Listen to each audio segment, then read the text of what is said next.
Ya, para sahabat, ya hari ini bersama Pak Eki Sidik, seorang praktisi Senki. Selamat pagi, Pak Eki. Pagi. Ya, terima kasih nih sudah bisa hadir ya untuk bincang-bincang mengenai Zenki. Pak Sidik, apa itu Zenki sebenarnya? Dan Qi itu sebetulnya mungkin sedikit mengenai Qi sendiri yang kita Ya, semua saya kira udah familiar lah ya. Qi itu ya. kan energi yang vital yang datang dari Qing mungkin ya. Qing itu Hmm, energi biasa dengan latihan yang kita akan lakukan itu oke, diubah menjadi energi yang vital, Qi. Nah, oke. itulah dan Qi itu juga nantinya berubah menjadi Shen, itu energi Hmm, mental, dan seterusnya jadi Shu, itu energi spiritual. Jadi ini sehubungan dengan Tao kan. Tao itu kan eh, apa 3.000 tahun sebelum mati ya. Jadi hmm, praktek ini bukan baru dan saya kira sudah hmm, begitu banyak bentuk. Nah, hmm, cuma kalau Tao itu memang dia mengatakan Qi itu adalah energi vital yang menentukan hidup dan mati, sehat dan sakit gitu ya. hmm. Jadi artinya bahwa memang Qi ini adalah latihan untuk betul-betul kita itu mengembalikan ke fitrahnya. Artinya bahwa tadi kita coba bincang bahwa sakit itu abnormal, mati Hmm, itu normal. hmm, Jadi mati tanpa sakit itu yang normal gitu. Hidup tanpa sakit oke. yang normal. Nah, itulah Hmm, Qi yang menentukan. Artinya kalau Qi-nya itu cukup, ya hmm, penyakit tentu tidak bisa tembus gitu. Tapi kalau hmm, Qi-nya kurang, nah ini segala penyakit yang hmm. obatin itu di apotek gitu. Ya, ya. Jadi Qi sebagai ini energi ya, bicara energi. Itu Energi yang bagaimana kita. olahnya itu sampai kemudian ini menjadi berkembang ya, menjadi termanfaatkan ya, dan kemudian Iya, tadi ya mendukung tujuan-tujuan kesehatan. iya. Jadi Qi itu dia mengalir bergerak di meridian. Itu Hmm, meridian kan juga sudah diterima oleh WHO ya tahun hmm, 60-an. Ini artinya tidak kelihatan tetapi memang nyata gitu efeknya misalnya. Jadi hmm. Qi itu bergerak di meridian-meridian. Nah, yang jadi masalah itu pada waktu lahir, ini menurut teorinya ya, saya Ya, bukan guru, sebetulnya saya cuma praktisi aja hampir 20 tahun mungkin. Jadi pada waktu lahir itu meridian yin yang di depan dengan meridian yang di belakang itu terputus di dua tempat. Makanya pada waktu hmm, latihan itu atau tujuan dari latihan itu adalah menyambung kembali meridian utama ya, meridian yin hmm, dan meridian yang. Dengan tersambungnya meridian yin dan yang, itu Qi akan bergerak secara optimal, secara hmm, maksimal untuk membereskan semua masalah di dalam tubuh kita. Jadi sistem yang dibereskan, sistem pernapasan, aliran darah, saraf, hmm, sistem antibody, sistem ya semua sistem yang hmm, ini termasuk organ-organ kita. Artinya misalnya kayak jantung, kayak hmm. paru-paru, ginjal apa itu. Jadi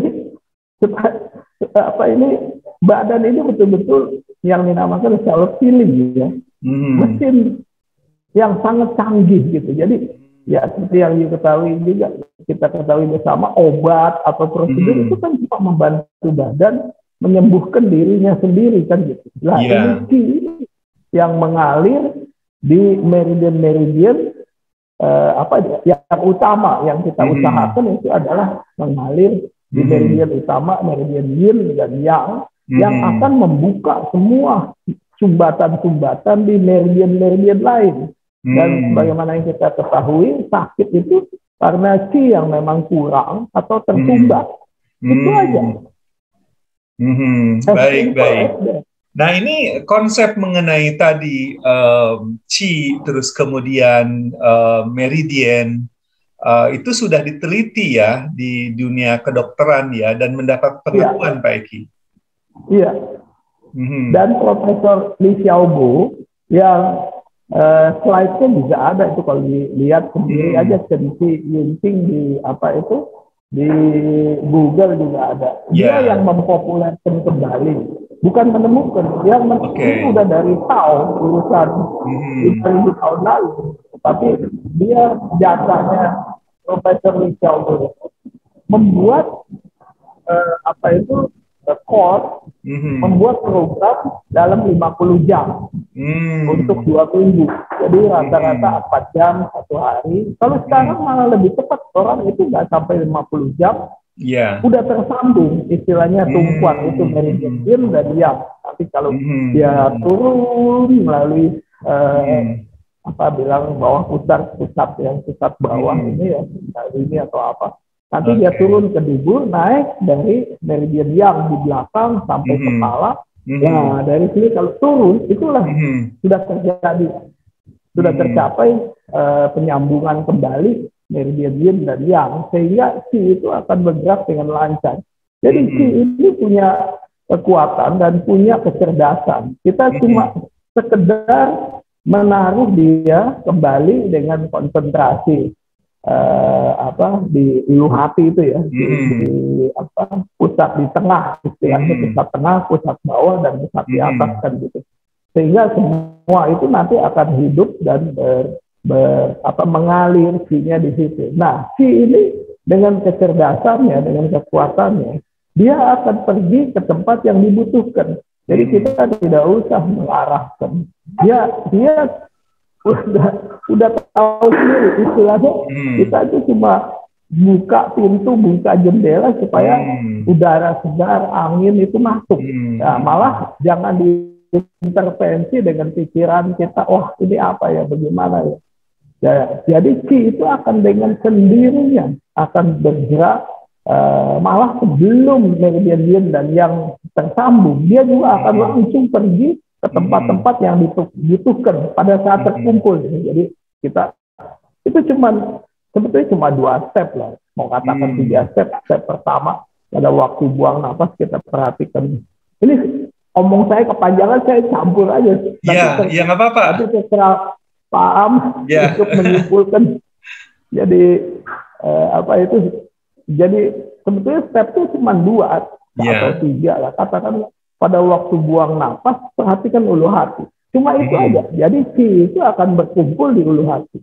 Nah, kalau dia sudah berkumpul di ulu hati dengan ada 8 rasa itu ya, panas, dingin, ada tekanan, ada yang turun ke bawah, berarti dia sudah di ulu hati. Kita lanjutkan ke step berikutnya, dari pusat di ulu hati ini, di tengah, turunkan ke pusat bawah. Cuma itu aja. Nah, kalau dia udah di pusat bawah, dia dengan sendirinya. Kita tidak usah mengatur, tidak usah kita cuma duduk manis saja, tentu dengan mengkonsentrasikan kepada stepnya, kepada alirannya.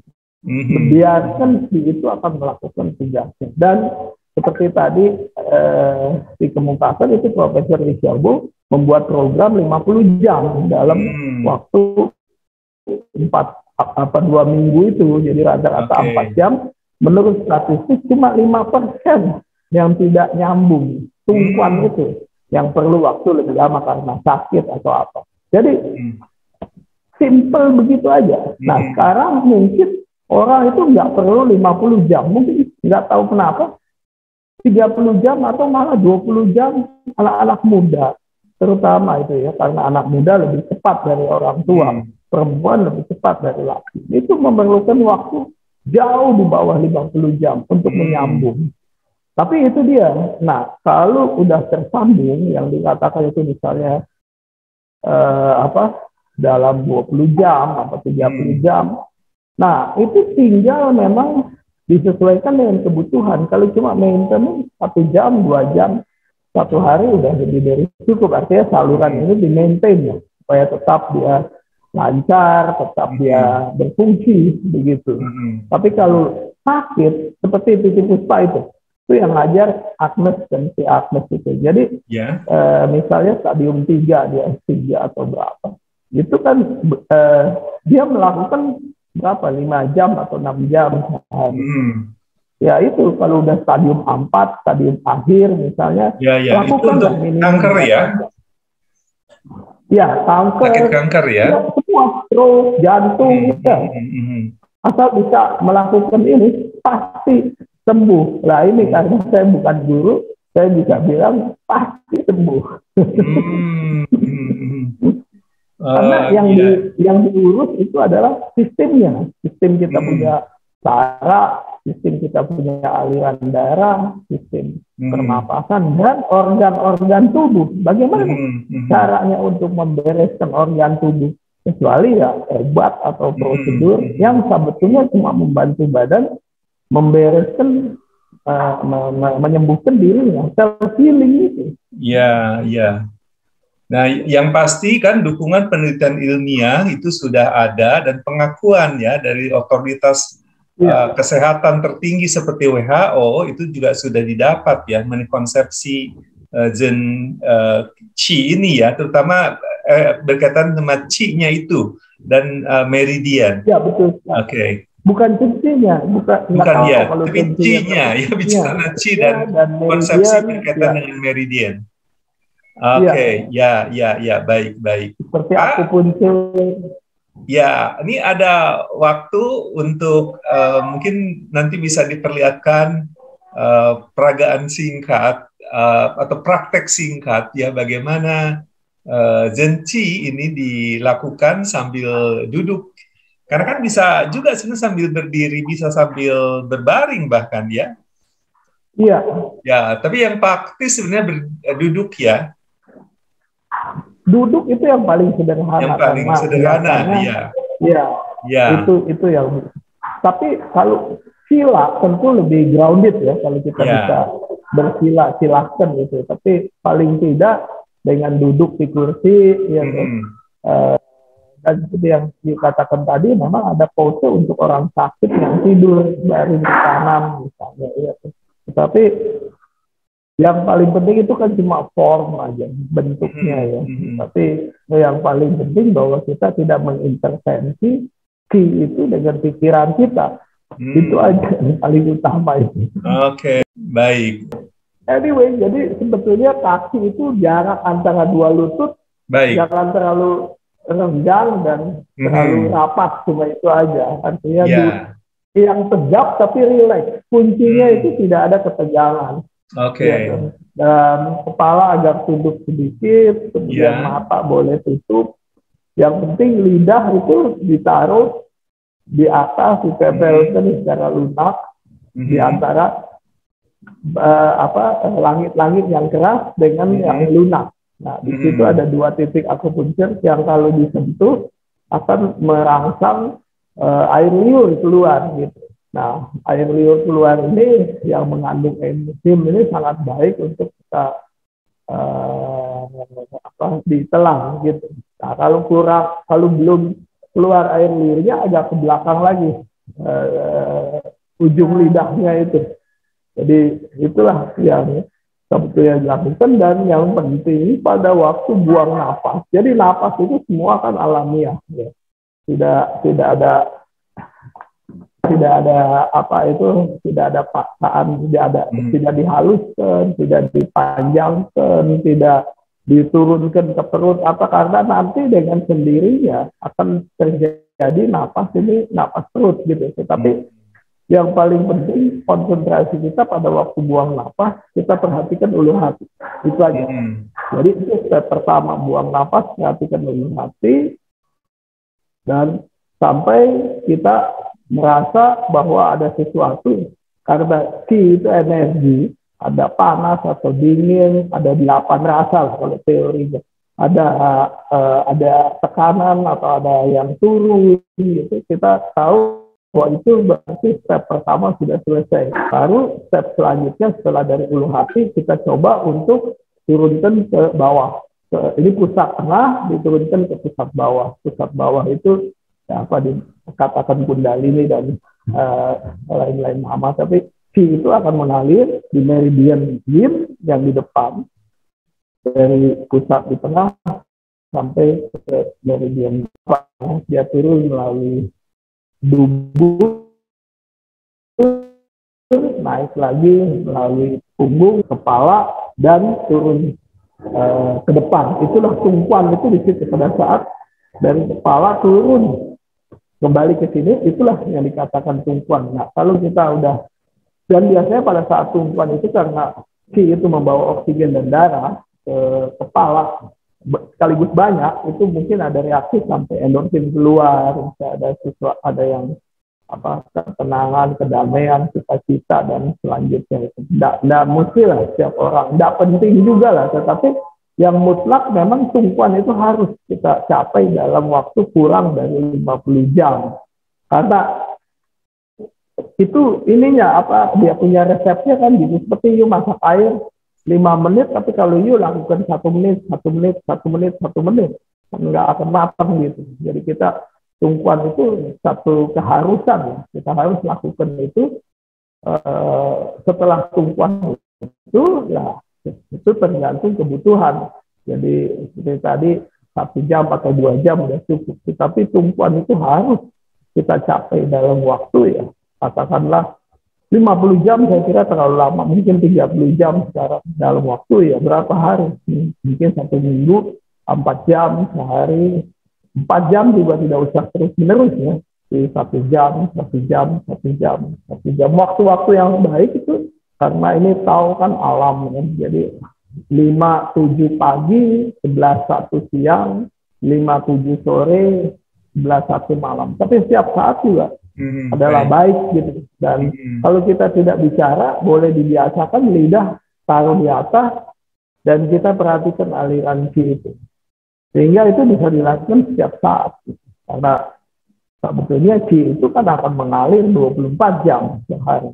Dan dia akan kita yakin bahwa dia akan mempertahankan kesehatan kita. Sehingga COVID ini misalnya menjadi flu. Nah ini bukan kata orang, ya kita masing-masing coba buktikan lah bahwa itu terjadi. Artinya bahwa penyakit itu yang ada memang kita bisa selesaikan. Dan saya kira cuma itu aja kalau peragaan. Baik. Sangat simpel. Baik, mungkin untuk peragaan bisa ada sesi tersendiri juga ya Pak Eki ya. Artinya praktek bersama mungkin ya, sehingga atau praktek bersama. Ya betul, praktek bersama itu lebih tepat. Ya. Mungkin ada fenomena-fenomena yang kita bisa bicarakan bersama. Oh ya, ini maksudnya ini. Oh ya, ini apa itu? Karena Qi itu kan tiap orang sangat personal lah ya, mempunyai reaksi yang berbeda-beda. Ada yang langsung kok jadi sakit ini kepala lah. Kalau sakit itu malah benar, itu reaksi bahwa Qi itu bekerja. Jadi reaksi bisa dirasakan secara berbeda-beda setiap orang ya. Betul. Dan bisa ada reaksinya sakit ya Pak? Umumnya kalau ada penyakit pasti reaksinya sakit. Oke. Kalau ada penyakit, apakah bisa diartikan nanti kalau tidak ada penyakit akan tidak terasa apa-apa? Bisa Oke, jadi tidak terasa apa-apa itu indikasi sehat. Ada dua, itu iya dan tidak. Iya betul begitu, tapi bisa juga Qi-nya nggak jalan, nggak terkumpul. Ya, jadi harus biasanya ada pengalaman merasakan sesuatu ya Pak Eki. Jadi sesuatu bisa sakit, bisa apalagi itu, ada getaran-getaran tertentu atau perasaan lain. Ada gremet-gremet seperti kayak ada semut yang menjalar karena Qi itu memang itu memang ya energi gitu ya. Jadi betul-betul dia hidup lah, ada reaksi begitu. Nah, bisa terasa menjalar begitu ya. Betul. Mengalir, menjalar. Tahu ada ya macam-macam ya. Itu karena tergantung dari dia punya keadaan tubuh, keadaan organ-organ. Nah, kalau sakit justru kita harus uh, konsentrasi lebih kuat daripada sakitnya, sehingga sakit itu tidak mengganggu gitu.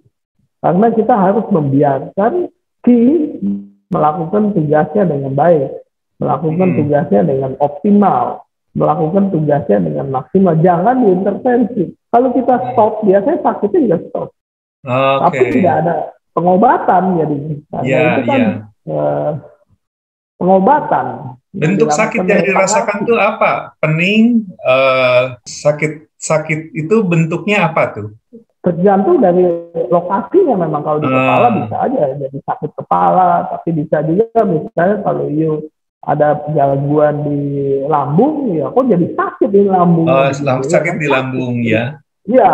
Kalau sakit di pembuluh darah terasa mungkin betul di jantung itu juga ya. Kok jadi sakit? Iya.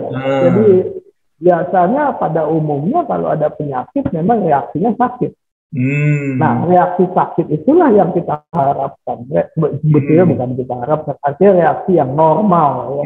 Bahwa itu memang lagi mereparasi, lagi membereskan penyakitnya. Nah, tergantung, misalnya kayak ada satu kawan, dia sudah harus di bypass, lah nggak punya duit, umur 65 waktu itu, ibu-ibu.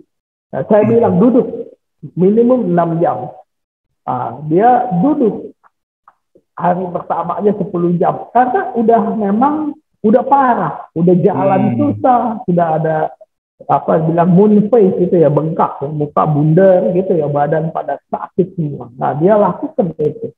Nah, dia lakukan itu, saya pulang kampung kan, saya ke Sydney, balik lagi 6 minggu. Terus waktu 6 minggu saya balik, saya bilang bagaimana? Dia bilang itu sakitnya 10 hari, dia ibu-ibu ini seperti kayak mau melahirkan, keluar keringat sebesar biji jagung gitu. Jadi tapi sembuhnya betul-betul ya dalam waktu, dia bilang 3 bulan. Tapi dia datang ke dokternya dalam berapa hari itu, setelah itu dia datang ke sana dalam waktu yang sangat singkat. Itu tekanan darah yang 170, 180 itu turun. Bawahnya aja tadinya ke 120, sekarang kembali ke normal 128. Saya sampaikan dulu nih ke sahabat di luar, Pak Eki Siddiq ini berdomisili di Sydney. Kebetulan sekarang sedang mampir atau ke Indonesia ya, tapi dalam keseharian sebenarnya tinggal di Sydney, Australia. Sudah hampir 30 tahun ya. Iya, jadi tetap tidak mengganti kewarganegaraan ya. Bagus. Ya. Jadi permanent resident statusnya di Sydney nih. Iya, cuma kertas doang.